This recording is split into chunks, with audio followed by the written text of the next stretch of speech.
말씀을 함께 나누겠습니다. 자, 오늘 설교 말씀은 복음성학의 31번째 시간입니다. 죽은 나사로를 살리시는 첫 번째 설교를 하도록 하겠습니다. 오늘 말씀은 요한복음에 들어있는 성자 예수님을 계시하시는 7개의 기적이 있고 그 표적 가운데 하나님을 나타내시고 하나님을 드러내시고자 하는 의도들이 분명히 들어있다라고 되어 있죠. 그리고 성자이신 예수님이 하나님의 아들이신 것을 드러내는 중요한 표적들이 들어있습니다. 그리고 자기 자신을 나는 이렇게 하기 위해 왔다. 나는 누구다. 라는 걸 드러내기 위한 표적들을 지금 쭉 순서대로 우리가 지금 보고 함께 나누고 있는 중입니다. 그리고 이것은 마지막 7번째 표적인데요. 그 7번째 표적은 여러 주에 걸쳐서 다시 생각을 해보도록 그렇게 하겠습니다. 자, 오늘 성경 말씀의 내용 설명은요, 중간에 생략이 되어 있는데 제가 간단하게 쭉 다 안 하고 그 다음 내용을 쭉 이렇게 적어 놓았습니다. 그러니까 여러분들은 고개를 잘 들고 눈을 마주치면서 들으시면 되겠습니다. 자, 예수님이 사랑하시는 나사로라는 사람이 있답니다. 근데 그 나사로가 사람으로서는 이길 수 없을 만한, 그러니까 죽음의 위기에 있었던 매우 큰 병에 걸렸다 라는 그런 소식이 지금 전해져 옵니다. 자, 말씀해 보니까 이렇게 되어 있어요. 어떤 병자가 있으니 이는 마리아와 그 자매 마르다의 마을 베다니에 사는 나사로라. 자, 그런데 여기 나사로와 그의 동생들인 자매 마르다와 마리아는 예루살렘에서 약 동남쪽으로 3km 정도 떨어진, 그러니까 예루살렘에서 좀 이렇게 동쪽으로 내려온 그 지역인 베단이라는 마을에서 살고 있었습니다. 그리고 예수님이 이 가정을 특별히 사랑하는 가정이었고, 그 다음에 이들과는 가족처럼 다 그렇게 함께 어울리는 예수님을 잘 따르는 제자들이었습니다.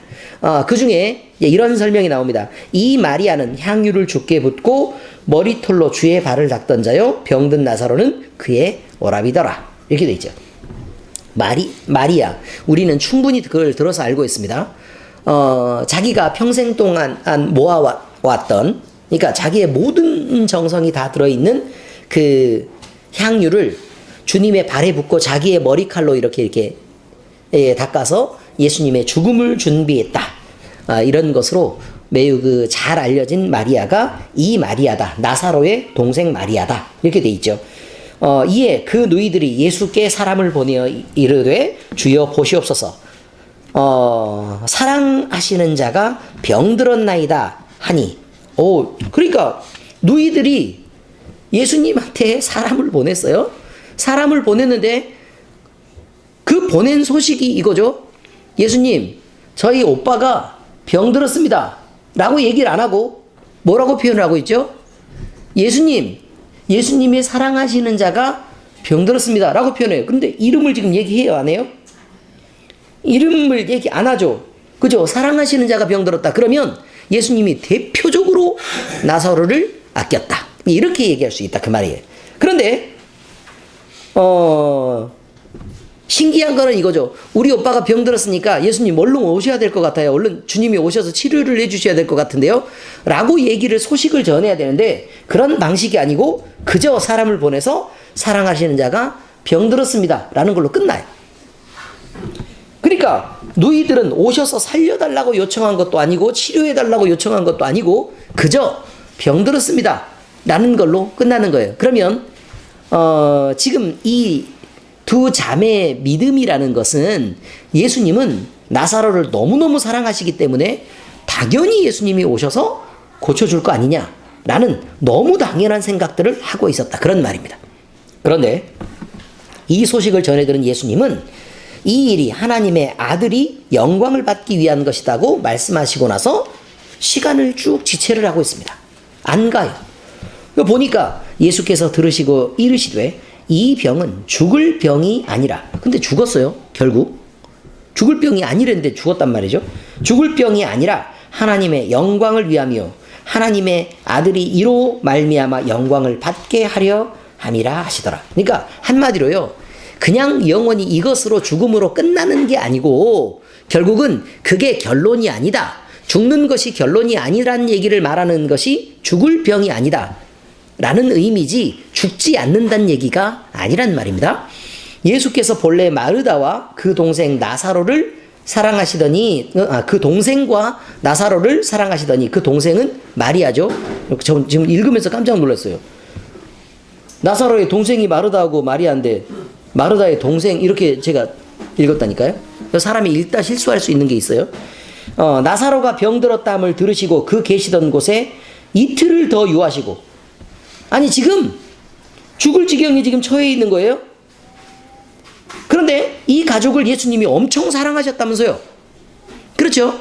그런데 그러면 부지런히 가가지고 나사로를 얼른 살려야 될 텐데 예수님이 이틀을 거기다가 유하시면서 하나님의 아들이 영광을 받으려고 하시는 거다 라고 얘기를 하고 안 가는 거예요.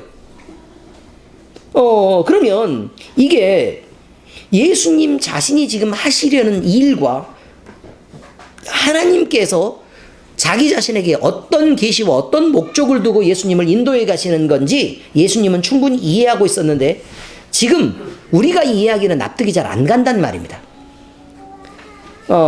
예수님이 나사로에게 가지 않은 이유는 자신이 나사로에 대해서 무심하거나 사랑하지 않는다는 의미가 아니고 하나님의 뜻을 먼저 섬겨야 되기 때문에 이것을 지금 하나님의 뜻을 살피고 하나님의 뜻을 실행하기 위해 멈춰 있는 것입니다. 시간을 지체하고 있는 그것은 예수님이 그저 딴 일 하느라고 그런 게 아니고 그저 뭐 며칠 동안 그냥 거기 가만히 있었다는 거예요. 그냥. 그리고 시간을 지체했다라는 말이 지금 현재 성경에 나와 있습니다. 그리고 이틀이 지난 후에야 예수님은 유대로 돌아가시자 이렇게 얘기합니다. 자 보세요. 읽어보면 이렇게 돼 있어요. 그 후에 제자들에게 이르시되 유대로 다시 가자 하시니 제자들이 말하되 라삐여. 그러면 여기 또 누구라고 부르죠? 네, 선생님, 존경하는 선생님 이렇게 부르는 거예요. 라삐여. 방금도 유대인들이 돌로 치려 하였는데 그럼 지금 있는 곳에서도 유대인들은 어떻게 하고 있죠? 예수님을 돌로 치려고 하고 있어요. 또 그리로 가시려 하시나이까? 그러면 그쪽으로 가면 돌 맞기가 쉽다 이런 의미겠죠. 그죠? 예수께서 대답하시되 낮이 12시간이 아니냐? 사람이 낮에 다니면 이 세상에 빛을 보므로 실족하지 아니하고 밤에 다니면 빛이 그 사람 안에 없는 고로 실족하느니라. 아주 뭔 소리예요 이게?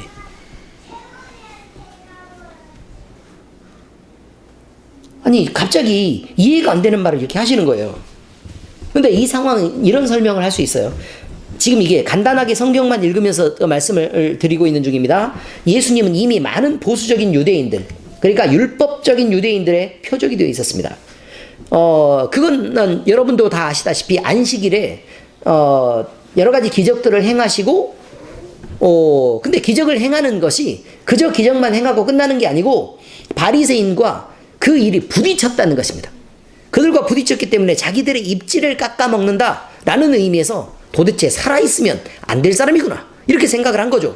그래서 죽이려고 작정하고 있었다. 뭐 그런 의미예요. 그리고 이미 여론이 충분히 형성이 돼 있어서 예수님을 죽일 만한 만반의 준비가 되어 있는 상태였다라는 것이죠. 그래서 예수님께서 유대로 들어가자고 말씀을 이렇게 하셨을 때 그 말씀에 대해 제자들은 위험하다라고 하며 거부사를 분명히 하고 있습니다. 이런 제자들에게 예수님은 낮과 밤의 비유를 들어서 예수님 자신에 대한 얘기를 지금 하고 있는 것입니다. 자, 여러분, 낮은 빛이 있는 거예요. 밤은 빛이 없는 거예요. 그러니까 있고 없음을 따지자면 빛이 있고 없는 것에 대한 차이를 말하고 있습니다. 빛이 있으면 잘 보이니까 잘못 뛰들 일이 없지 않냐? 라고 얘기를 하시는 거예요. 그리고 그 빛이 12시간이다 라는 말은 야, 시간이 길다 야. 낮 시간이 기니까 그동안에 우리가 이렇게 움직여 다닐 때는 괜찮으니까 걱정하지 말아라 라고 얘기를 하고 있는 거예요. 자, 여기서 빛은 예수 그리스도를 상징하고 있습니다. 빛은 예수 그리스도입니다. 그러니까 주님과 함께 동행하면 그 위험한 지경에 있을지라도 너희들이 위험에 빠지거나 실수하거나 넘어져서 다칠 위험이 없지만, 그러나 예수님 없이, 그러니까 내 자신만 믿고 그렇게 살아가면 언제든지 넘어질 수 있는 거니까 그런 것이나 조심해라 라고 지금 얘기하고 계시는 거예요. 자, 이렇게 두려움 때문에 지체하는 제자들을 강권하며 하시면서 예수님은 나사로에게 이제 가려고 하시는 것입니다. 이 말씀을 하신 후에 또 이르시되 우리 친구 나사로가 잠들었도다. 네, 그냥 친구라고 쉽게 표현하지 않죠. 네, 그러나 내가 깨우러 가노라 이렇게 표현하는 거예요. 잠들었다라는 표현은 이제 관용적인 표현으로요. 쉽게 아유 이제 밥 숟갈 놓으셨어 라고 얘기하면 아, 밥 먹다가 숟가락을 놨구나 그런 의미겠죠, 여러분? 그런 의미겠습니까? 아니죠. 이게 표현이 관용적인 표현이라는 게 있다 그런 의미죠. 그런데 다른 생각에 잔뜩 잠겨 있었던 제자들은 이 말의 뜻을 금방 알아듣지를 못합니다. 제자들이 이르되 주여 잠들었으면 낫겠나이다 하더라. 그러니까 야, 아프다는 소문을 우리가 다 들었는데요, 주님. 근데 잠들었으면 아이고 그러면 덜 힘드니까 그러면 차라리 좀 낫겠죠. 그냥 그렇게 얘기하고 있는 거예요. 13절에 보니까 예수는 그의 죽음을 가리켜 말씀하신 것이나 그들은 잠들어 쉬는 것을 가리켜 말씀하신 줄 생각하는지라. 그러니까 여기서는 두 가지가 있어요. 1번, 예수님은 이미 모든 상황을 알고 계셨는데도 불구하고 이틀을 유하셨다 라는 것이 첫 번째입니다. 두 번째, 그런데 내가 깨우러 간다 라고 말씀하신 그 구절을 보니까 아, 살고 죽는 것은 예수님이 자기 마음대로 결정할 수 있는 일이구나 라는 얘기를 말하고 있습니다. 그러니까 근데 그 결정하는 부분들에 대해서 다른 것에 대해서 영향을 주거나 방해할 수 있는 어떤 것도 사실은 존재하지 않는구나 라는 요 두 가지를 생각할 수 있다 그런 말입니다. 이에 예수께서 밝히 이르시되 나사로가 죽었느니라. 아니 제자들에게 아, 나사로가 이제 잠들었다 라고 얘기하니까 제자들이 아, 그럼 잠들면 다행이죠. 아픈데. 그러니까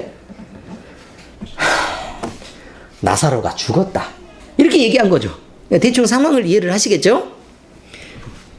내가 거기 있지 아니한 것을 너희를 위하여 기뻐하노니. 무슨 말인 줄 아시겠어요? 나사로가 죽는 거기에 내가 있지 않았던 것을 너희를 위하여 기뻐하노니 이는 너희로 믿게 하려 함이라. 그러나 그에게로 가자 하시니. 자, 이렇게 표현하고 있겠죠. 자, 이 말은 이거죠. 거기에 나사로가 있었을 때 아파 있어요. 예수님이 거기 가시면 나사로는 죽어요, 안 죽어요? 안 죽을 수 있겠죠. 그죠? 예수님이 살리시면 안 죽는 거니까. 근데 예수님의 의도와 어쨌든 의도 자체가 중요하겠지만 어쨌든 안 죽을 수 있어요. 그런데 만약에 나사로가 안 죽으면 예수님이 또 병자 한 명을 치료하셨네. 이걸로 끝날 거 아니냐 그 말입니다. 그렇죠? 그런데 내가 나사로가 있는 그곳에 같이 있지 않았으니까 나사로가 죽는 거를 안 보고 있었으니까 그냥 얘는 그냥 죽었다는 거예요. 그죠? 그런데 얘가 죽었는데 내가 여기 있지 않아서 나사로가 죽은 이 일이 너희를 위하여 기쁜 일이다 이렇게 표현하고 있어요. 왜 기쁜 일이냐? 너희로 믿음을 주는 일이니까 기쁜 일이다 이렇게 얘기하는 거죠. 그리고 이제 가자 라고 얘기하는 거죠. 이렇게까지 얘기를 하시니까 디두모라 가는 도마는 다른 제자들에게 말하되 우리도 주와 함께 죽으러 가자 하니라. 그렇게 들어가시고 싶다면 가십시다. 야, 가자, 죽자. 이렇게 지금 얘기를 하고 있다는 얘기예요. 이게 자포자기하는 심정이겠죠. 예수님은 나사로가 죽었다고 말씀하시며 이제 잠든 그를 깨우러 가야 한다고 말씀하십니다. 이 말씀에 도마가 나서서 제자들을 독려하며 야, 죽더라도 예수님 따라가는 게 그래. 한번 예수님은 예수님이지 뭐. 가자라고 권하고 있단 말입니다. 자, 예수님이 이제 나사로가 있는 곳에 도착했습니다. 근데 이미 죽어서 나흘이나 지난 후였습니다. 예수께서 와서 보시니 나사로가 무덤에 있은 지 이미 나흘이라. 베다니에 나흘이 며칠인 줄 아시죠? 네, 4일이에요. 베다니는 예루살렘에서 가깝기가 한 오리쯤 되매 오리는 4km인데 내리막길로 4km 그러니까 한 3km하고 4km 정도 사이 되는 거예요. 네? 2km 심리가 4km니까 그러니까 2km에서 3km 정도 그 사이가 되는 거겠죠.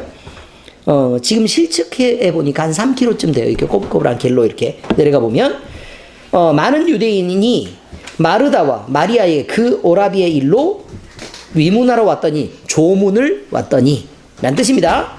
그래서 마르다는 예수님을 향해 오라비가 죽은 아쉬움을 표시하고 예수님에게 희망의 고백을 하고 있습니다. 자, 그렇게 왔는데 마르다는 예수께서 오신다는 말을 듣고 곧 나가 맞이하되 마리아는 집에 앉았더라. 마치 그 소식을 잘 듣지 못한 것 같아요. 예수님이 오셨다는 소식을 잘 듣지 못한 것 같아요. 마르다가 예수께 여짜오되 주께서 여기 계셨더라면 내 오라비가 죽지 아니하였겠나이다. 그러나 나는 이제라도 주께서 무엇이든지 하나님께 구하시는 것을 하나님이 주실 줄 아나이다. 어마어마하죠?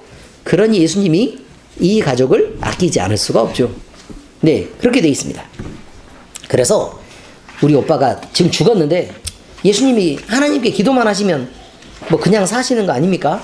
저는 그거 알고 있습니다. 라고 그냥 얘기를 하고 있는 거예요. 참 부담 주는 말이에요. 그죠? 참 부담 주는 말이에요. 능력이 없으면 부담 주는 말이에요. 능력이 있으면 신뢰하는 말이지만 능력이 없으면 부담 주는 말이에요. 성경은 이걸 얘기하고 있는 거예요. 능력이 없으면 부담됐을 거 아니냐 그 말이에요. 예수님이 사람이었으면 얼마나 부담됐겠냐. 그리고 얼마나 마음이 불편했을까. 나를 완벽하게 믿는다는데. 그렇지 않습니까? 완벽하게 믿고 있는데 예수님 기도만 하면 살아나실 때 당연히 알죠 라고 얘기를 하고 있으니까, 그런데 기도를 했는데 별일 아니라면 어떡하지 막 그러면서 이렇게 막 고민이 되고 막 속으로 상한데 막 믿는 척하고 이러면 피곤한 일이죠. 예수님은 그런 분이 아니었다 라고 얘기합니다. 예수님은 나사로를 이제 살리실 것을 예언하시며 부활이고 생명의 주가 되신 자기 자신에 대한 선언을 합니다. 예수께서 이르시되 내 오라비가 다시 살아나리라. 헐. 짠짠짠짠. 마르다가 이르되 마지막 부활 때는 내가 다시 살아날 줄은 내가 아나이다. 예수께서 이르시되 나는 부활이요 생명이니 나를 믿는 자는 죽어도 살겠고 무릇 살아서 나를 믿는 자는 영원히 죽지 아니하리니 이것을 네가 믿느냐. 이르되 주여 그래야하이다. 주는 그리스도시요 세상에 오시는 하나님의 아들이신 줄 내가 믿나이다. 여기까지가 말씀입니다. 대박 사건입니다.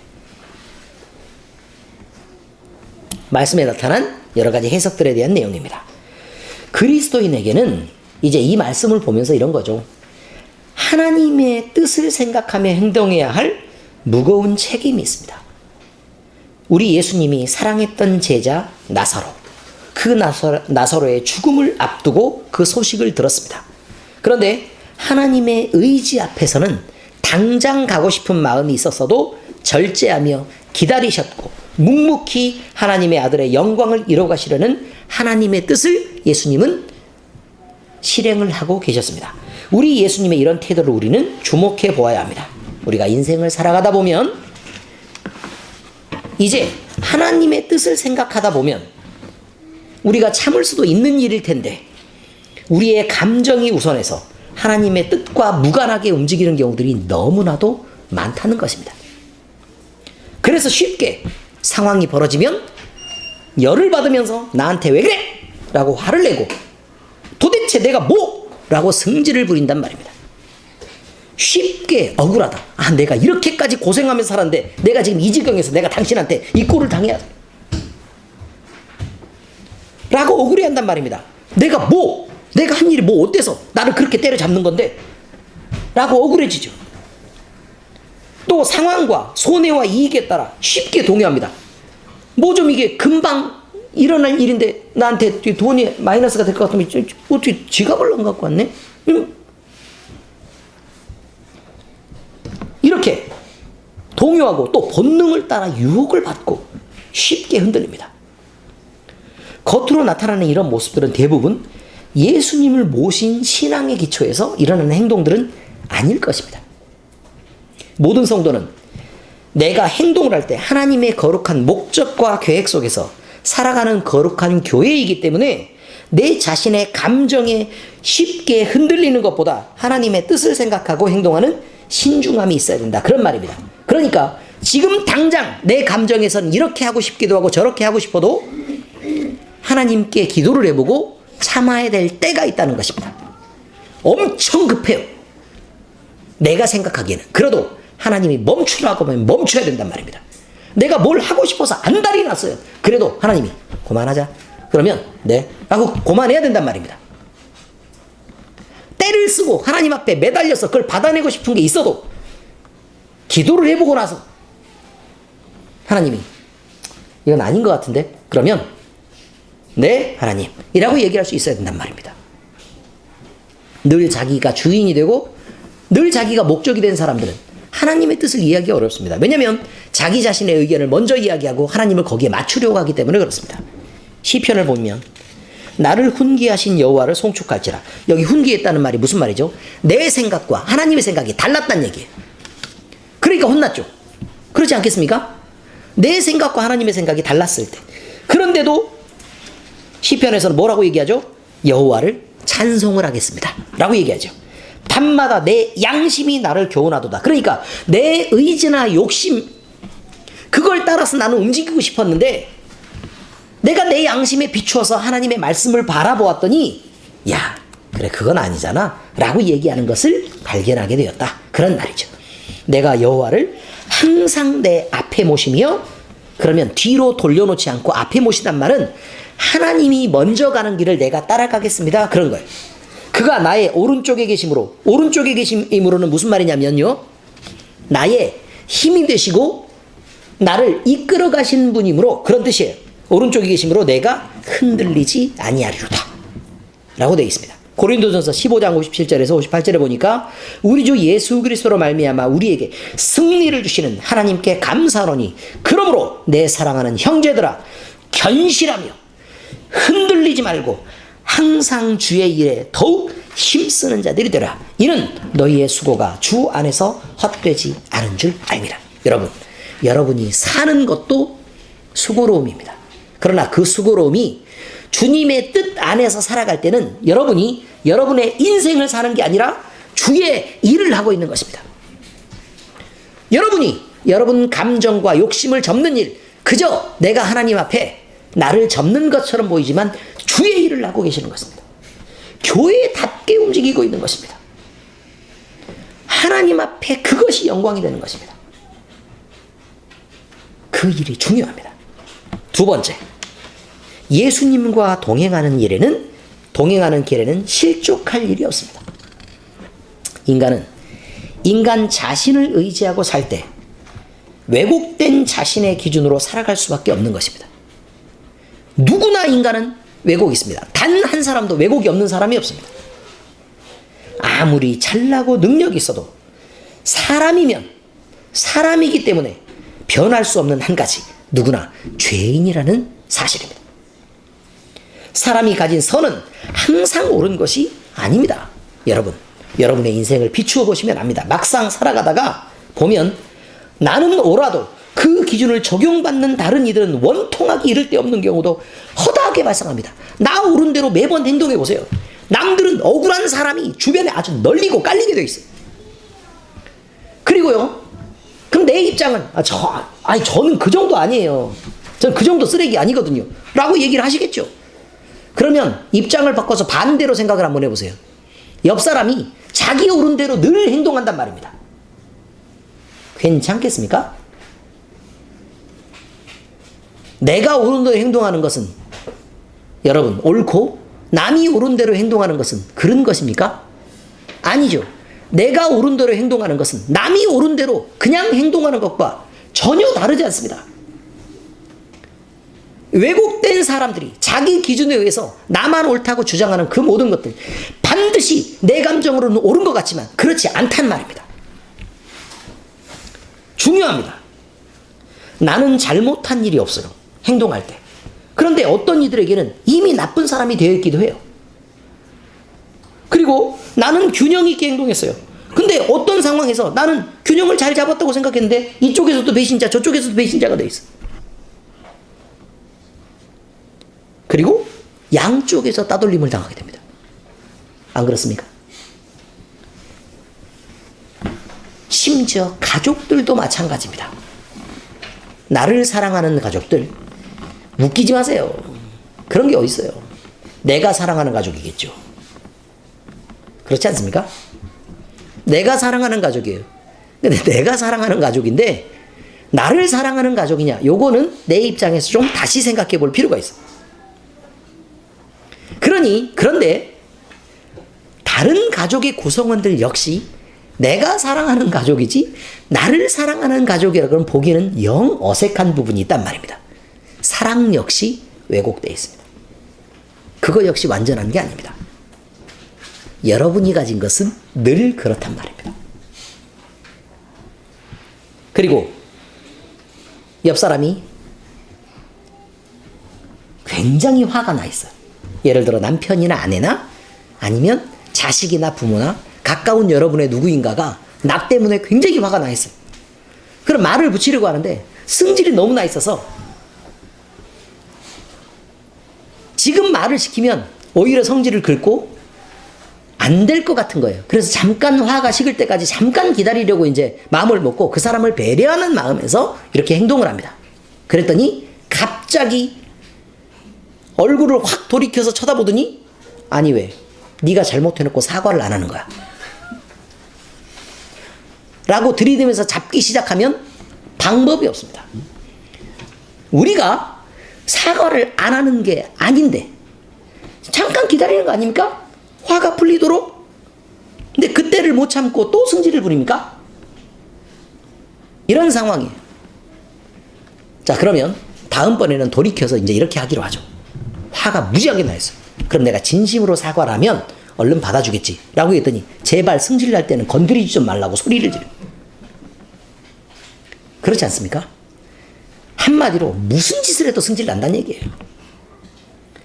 그럼 적당히 사과하고 빠질까요? 그럼 왜 이렇게 성의가 없냐고 물어보죠. 진심이 뭐냐? 대체 뭘 잘못했는데? 라고 얘기하죠. 여러분, 왜곡은 끝이 없습니다. 그러니 사과를 하는 입장이나 사과를 받는 입장이나 나 스스로 부족함을 인정하는 게 아주 중요하단 말입니다. 그러므로 사람으로서는 옳을 수가 없는 일입니다.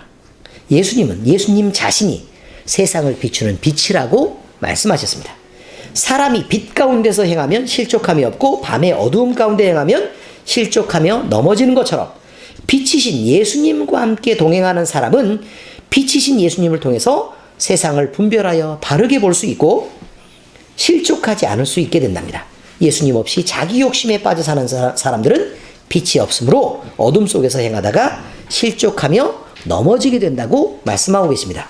여러분, 잘 생각해 보시면 그렇다는 것을 알게 됩니다. 요한복음 8장 12절에 예수께서 또 말씀하여 이르시되 나는 세상의 빛이니 나를 따르는 자는 어둠에 다니지 아니하고 생명의 빛을 얻으리라 라고 얘기하셨습니다. 예수님 자신이 빛이라고 증거하고 계시는 것입니다. 로마서 13장 12절 밤이 깊고 낮이 가까웠으니 그러므로 우리가 어둠의 일을 벗고 빛의 갑옷을 입자 라고 표현하죠. 로마서 1장 21절에 22절 하나님을 알되 하나님을 영화롭게도 아니하며 감사하지도 아니하고 오히려 그 생각이 허망하여지며 미련한 마음이 어두워졌나니 스스로 지혜에 있다나 어리석게 되었다 라는 표현이에요. 자, 그러면 앞에 있는 두 구절은 예수님이 빛이기 때문에 빛 안에서 행하고 빛의 자녀들처럼 행하자 라는 말이 나와 있는 거고, 하나님을 모르는 자들이라고 말하지 않습니다. 하나님을 알되 하나님을 영화롭게도 아니하며 감사하지도 아니하고 오히려 그 생각이 허망하여지며 미련한 마음이 어두워진 사람들은, 그러니까 어두워졌다라는 말이겠죠. 빛이 있지만 그 빛을 거부하고 거기서부터 멀어진 사람들은 이란 표현을 쓰고 있는 거예요. 스스로 지혜 있다고 하나 어리석은 거다, 이런 거죠. 대충 의미를 아시겠죠? 네, 그렇습니다. 여러분, 하나님을 모르는 자들은 하나님을 영화롭게 할 수가 없습니다.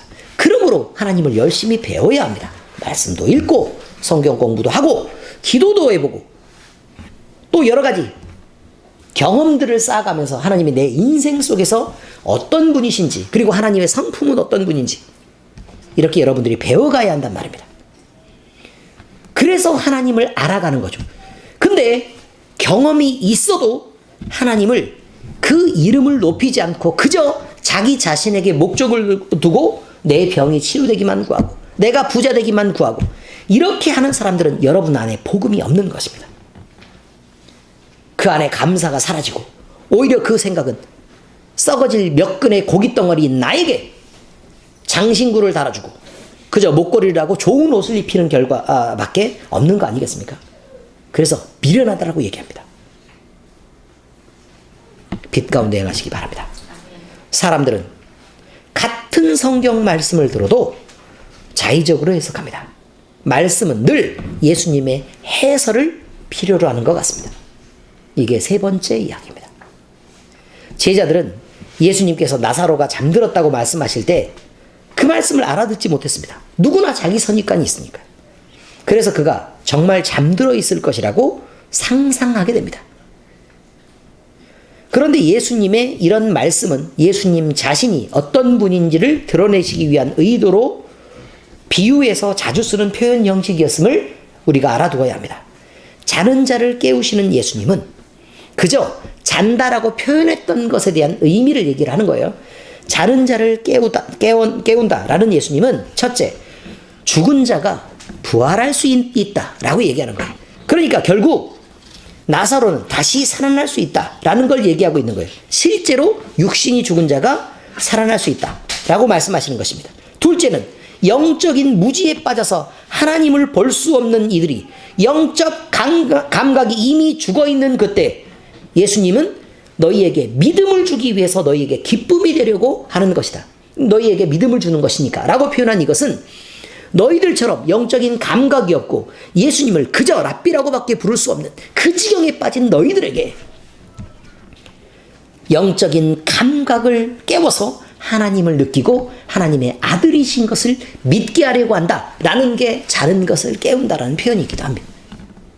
셋째, 자아의 틀에 막혀서 갇혀 있어서 자기 생각과 자기 기준만으로 묶여있는 그 딱딱한 자기 생각 속에 갇혀있는 사람들의 그 왜곡된 사고 안에 있는 틀을 깨버리고 사고의 틀 밖으로 끌어내시는 것을 말하고 있는 것입니다. 여러분, 사고가 갇혀있으면 여러분의 사고는 죽은 것입니다.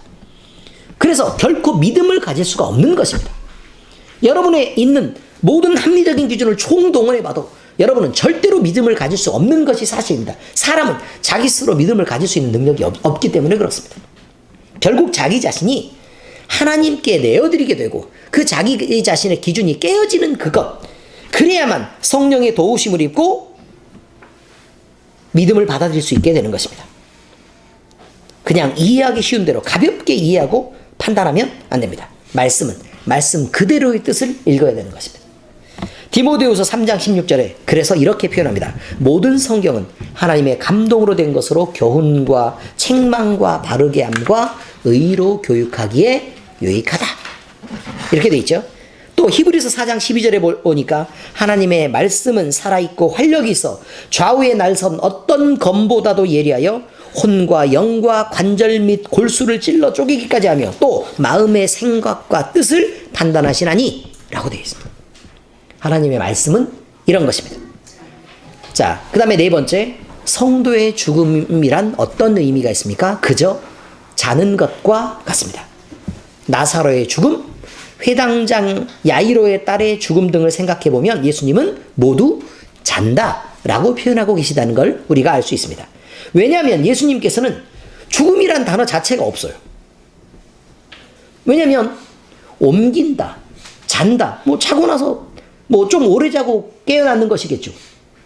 그 다음에 죽음, 그러면 영혼과 육신이 그저 분리된 것이고 그 영혼도 죽지 않을 몸으로 다시 살아나는데 무슨 죽음이라는 게 의미가 있겠습니까? 성경이 말하는 성도의 죽음은 영혼이 육체를 벗는 분리를 말하는 것입니다. 이 세상의 장막을 떠나 원고향인 하나님 품으로 돌아가는 것을 의미합니다. 또 불완전한 죄의 세상을 떠나 하나님 나라에 들어가는 회복을 의미하고 있는 것입니다. 소멸이 아닌 것입니다. 벌이 아닌 상입니다. 그래서 우리는 그날을 간절히 소망하고 하나님의 나라가 우리에게 임하기를 기다리고 있는 것입니다. 계시록의 14장 13절에 보니까 내가 들으니 하늘에서 음성이 나서 이르되 기록하라. 지금 이후로 주 안에서 죽는 자들은 복이 있도다 하시매 성령이 이르시되 그러하다. 그들이 수고를 그치고 쉬리니 이는 그들의 행한 일이 따름이라 하시더라. 이렇게 되어 있습니다. 여러분, 우리가 하나님을 사랑하고 하나님을 믿고 계시고 예수 그리스도를 우리 주로 확실하게 영접하셨다면 우리에게 죽음은 기쁨이 되는 것입니다. 뭐 그렇다고 우리 엄마 죽어주기를 바라고 뭐 그런 건 아니고 내가 그냥 그렇단 얘기예요. 의미들을 아시겠죠? 네, 그렇습니다. 자, 몇 가지에 대한 정리를 쭉 이렇게 해보았습니다. 우리가 오늘 말씀의 정리는 이것입니다. 그리스도인에게는 하나님의 뜻을 생각하며 행동해야 될 무거운 책임이 따릅니다. 또 그래서 그리스도인은 늘 예수님과 동행해야 하고 예수님과 동행하는 일에는 실족하는 일이 없습니다. 그러므로 사람들은 성경 말씀을 통해서 하나님을 이해하고 예수님을 이해할 수 있어야 되는데 같은 성경 말씀을 듣는다고 해도 사람들은 자의적으로 해석하기 때문에 말씀은 늘 예수님의 도우심을 구하고 그렇게 예수님의 해설을 따라서 우리가 배워야 한다는 것입니다. 그 다음에 마지막 성도에게 죽음이란 어떤 것이냐? 온전한 회복을 의미하는 것입니다. 우리 모든 교회의 성도들은 이렇게 그리스도인 된 자격과 그리스도인 된 겸손을 함께 소유하는 모든 자들이 되시기를 예수 그리스도의 이름으로 축원합니다. 그래서 우리가 소망하고 우리가 기뻐하는 그 회복이 우리 안에 결국 이루어져 갈 수 있게 되기를 우리 주 예수 그리스도의 이름으로 축원합니다. 기도하시겠습니다. 살아계신 예수님, 영적인 죽음 가운데 묶여 있어 아무런 감각도 없고 무지했던 우리에게 주님이 찾아오셨습니다. 그리고 못난 우리를 친구라고 부르시고 구원해 주시고 살려 주셨습니다. 이 주님의 은혜에 감사를 드립니다. 이제 예수님 없이는 우리가 살 수 없는 존재가 되었습니다. 예수님 없이는 우리가 행복할 수도 없고 예수님이 없이는 누릴 것도 없습니다. 우리는 지금도 우리 주님과 함께하는 세상을 구하고 주님이 우리 안에 오셔서 우리와 함께 해주시기를 또 구하고 또 주의 이름을 부르며 주님과 함께 동행하기를 구합니다. 우리 안에 오시고 우리와 함께 해주시며 생명과 회복을 허락해 주시옵소서. 이 모든 말씀 우리 주님 예수 그리스도의 이름으로 기도합니다. 아멘.